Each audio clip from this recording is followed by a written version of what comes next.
Well, we're going to be talking a lot about power today, okay? And I wanted to start out by asking if you could share some of the more recent research you've done on power and how one's power position affects performance.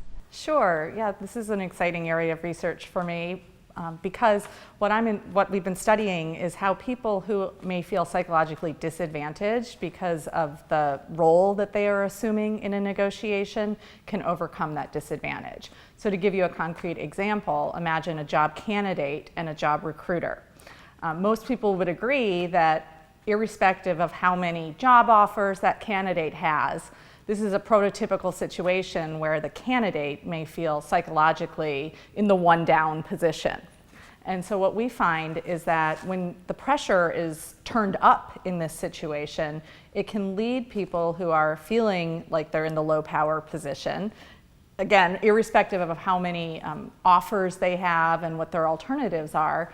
What we're finding is that when you turn up the pressure in the situation by making it diagnostic of core abilities. So if you go into the negotiation and you feel like how you perform in this situation fundamentally reveals something about your true core abilities as a negotiator, that tends to trip up low-power negotiators more than it otherwise would. It tends to give the high-power negotiator even more of an advantage when the pressure is on.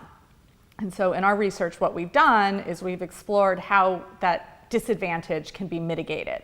And specifically what we do is we remind people before they go into these high stakes, high pressure situations to connect with their authentic self. And what this means is to remind yourself of what your core values are, who you are as a person, what matters most to you in terms of your values. And doing so provides a buffer against the threat that can arise from being in a low power position.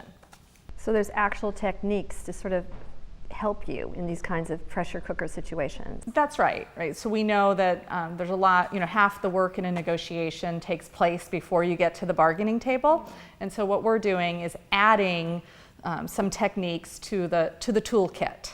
And part of this is not just about expansive body postures and developing alternatives, all of these great tools that already exist. What we're doing is helping people to realize that they are in the driver's seat in terms of determining their own confidence and sense of preparedness in a negotiation. It really comes down to just reminding ourselves, affirming our core values.